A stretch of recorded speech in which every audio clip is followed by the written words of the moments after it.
Me chamou muita atenção, passei o dia rodando de carro, né? Mas me chamou muita atenção essa recusa do Maicon para o Flamengo. A gente está falando de um time que está disputando muitos títulos, que tem um poderio financeiro muito grande, que tem inclusive a prerrogativa de chegar no seu clube detentor dos direitos e tirar o jogador de lá, mas tudo dependia do atleta, tudo dependia do jogador.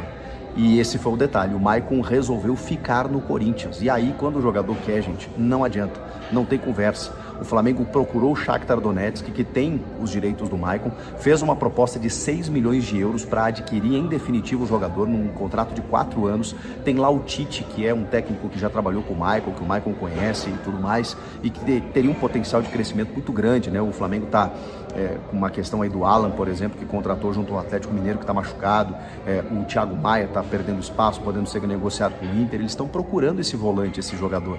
E o Maicon caía como uma luva, pelo menos como alternativa, né, nesse grande elenco que o Flamengo está montando. Pois bem, o Maicon resolveu não aceitar. Ele tem um contrato de empréstimo do Shakhtar com o Corinthians até o final desse ano. Ele optou por continuar nesse contrato de empréstimo ao ir em definitivo jogar no Flamengo. Gente, é um negócio que a gente precisa entender de que forma aconteceu. Porque a gente está falando, a gente sabe, de um jogador muito identificado, que quer dar certo no Corinthians, mas que sofreu muito desde a sua chegada nessa passagem dele. Por conta de lesões, ele mesmo citou que veio de um período de guerras, né, entre a Rússia e a Ucrânia, ficou sem futebol lá um bom tempo, ele chegou aqui no calendário brasileiro e aí, por conta da sequência de jogos, acabou machucando. Também a gente precisa entender o contexto do Corinthians no ano passado, com uma série de mudanças de comissões técnicas e medidas turbulentas da diretoria, o clube vivendo uma fase terrível, e é óbvio que ele também teve dificuldades. E aí hoje, nesse momento, eu ouso dizer que ele vive o seu melhor momento desde que ele voltou, sob comando do Antônio Oliveira. E ele apostou nisso, provavelmente. Mas não só isso, né? Pelas informações, ele também conseguiu acertar, juntamente dos seus empresários e com os dirigentes do Corinthians, o acerto de pendências que o clube tem com o jogador. Vejam só, com quem o Corinthians não tem pendências, né? E você pode até estar pensando assim, não, então não é que ele resolveu ficar no Corinthians e recusou o Flamengo, é porque o Corinthians devia dinheiro para ele. Tá bem, gente, mas em algum momento o Corinthians ia ter que pagar. E ele estaria indo para o Flamengo ganhar mais, talvez, com uma outra perspectiva de carreira, ficar sem receber ele não ia. Então, quando ele opta em permanecer no Corinthians, eu valorizo sim, porque aí ele senta com os caras e fala, que também, né, ele merece receber, como todo mundo que trabalha. Gente, a gente tem essa pendência aqui, são 11 direitos de imagem que o Corinthians deve para o Maicon. O clube se comprometeu em pagar, em acertar tudo isso. Com isso, o Shakhtar, até por uma contrapartida, ampliou o seu contrato, o contrato de vínculo que tem com ele até o fim de 2026. Resta saber se ao final desse empréstimo, mais um, né, que o Corinthians conseguiu renovar, e vejam só, o Corinthians renova no valor de 500 mil euros, que é quase nada, né, para um volante de 27, 28 anos, que é titular do time. A gente está falando de 500 mil euros no futebol, não é nada mesmo. E o Corinthians não pagou nem os 500 mil euros da temporada passada, nem desse ano. Está devendo ao Shakhtar esse valor. Eu não sei como é que o Shakhtar aceitou tudo isso, mas é que tem a vontade do atleta. E o atleta não quis se transferir para o Flamengo. Optou por ficar no Corinthians. O Shakhtar, então, renovou o seu vínculo por mais um ano, até por uma garantia, e o Corinthians vai ter, pelo menos ele, até o final da temporada. Se chegar ao final do ano e o Corinthians quiser comprá-lo, tem a opção de compra, e isso sempre esteve no contrato, né? O Corinthians até podia cobrir esses 6 milhões de euros, dificilmente o faria, mas aí o Maicon optou por permanecer emprestado até o final do ano, e o Flamengo aceitou de boa, do tipo assim, tudo bem, a gente quer jogadores satisfeitos aqui, não queremos um jogador forçado, então tá tudo certo, ele resolveu ficar no Corinthians. Claro que também tem outras questões, a família do Maicon está adaptada a São Paulo, ele tem uma perspectiva muito interessante no time titular, de crescer esse ano, quem sabe até voltar para a Europa num outro mercado, disputar, sei lá, a seleção brasileira, não sei. Ele está vivendo um grande momento e tudo depende do momento do seu clube.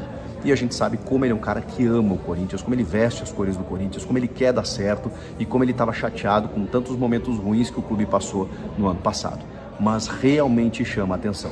Estamos falando de uma das forças do continente que chegou com valores oferecendo ao seu clube detentor, e ele mesmo emprestado ao Corinthians disse, não, daqui eu não saio, daqui ninguém me tira, eu vou permanecer aqui, obviamente com algumas condições, e agora o Corinthians vai ter que pagar aquilo que deve ao Maicon, e deve a vários jogadores, né? Inclusive alguns atletas que já saíram do clube, precisa, não tem como, né, arcar com esses custos, mas eu acho que vai sair barato, porque se o Corinthians, ao perder o Maicon, se perdesse o Maicon, teria que ir ao mercado buscar um jogador desse quilate, com essa idade e com a janela fechando na quinta-feira. Seria impossível contratar um jogador próximo do que o Maicon hoje representa para o Corinthians em termos de um filho do terrão, em termos de qualidade técnica, em termos de polivalência no time, em termos de um cara já adaptado, enfim, seria um prejuízo sem tamanho. Que bom para o torcedor do Corinthians, para o Maicon, para o Corinthians, para todo mundo que ele tenha ficado. Gente, vamos falar o seguinte, o Matias Rojas, como todo mundo sabe, eu até não atualizei essa situação antes, o Augusto Melo, depois do jogo contra o Santo André, falou na zona mista sobre a situação dele, né, que não teve acordo, não teve conversa, né, isso estava em contrato, que se o Corinthians atrasasse uma das parcelas em relação ao parcelamento desses direitos de imagem atrasados, que estavam em 5 milhões de reais, e o próprio Augusto já revelou que eles estão em 8 milhões de reais, essa dívida com o Rojas, o jogador colocou em contrato que se houvesse um atraso, ele tinha a prerrogativa de ir embora, e foi o que ele fez. Segundo o Augusto, ele também tinha problemas particulares, que ele não quis nem conversar em relação a isso, então a gente não sabe exatamente o que está acontecendo nos bastidores. Eu imaginei que não fosse só o atraso, como se o atraso fosse pouca coisa, não é. Eu já falei também, não devemos normalizar isso, mas é porque não é comum. O jogador não recebe aqui, não recebe ali. A gente acabou de falar do Maicon, que tem 11 parcelas atrasadas do direito de imagem. Infelizmente é algo corriqueiro, infelizmente. E isso se negocia para ali na frente o jogador receber. Na primeira vez que o clube atrasa um parcelamento, o jogador ir embora, eu imaginei que tivesse algo mais. E teve, segundo o Augusto, alguns problemas familiares, particulares, enfim, e com isso ele já estava no Paraguai. A questão é, o clube agora está tentando um acordo com os empresários para que ele não vá até a FIFA, que ele não cobre o contrato inteiro, que ele não cobre um valor muito oneroso, né, porque já vai ser muito dinheiro, e também para que isso não cause um transfer ban, porque se a FIFA punir o Corinthians não vai poder contratar ou inscrever jogadores nas próximas janelas. Então tudo isso pode atrapalhar. O Corinthians está tentando um acordo de pagamento ao que deve, ao que tem para pagar ainda no contrato, para que não haja nenhum tipo de rescisão litigiosa, e aí o Corinthians consiga seguir a sua vida e o jogador também.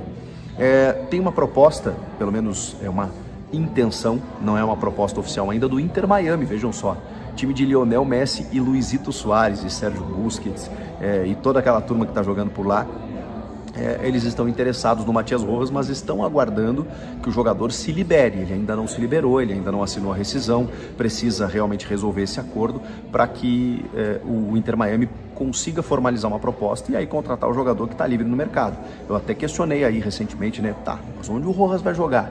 Porque assim, pela bola que ele apresentou no Racing, não no Corinthians, evidentemente, ele teria mercado, inclusive no futebol brasileiro, mas ele ganhava, né, no Corinthians um salário acima de 1 milhão de reais.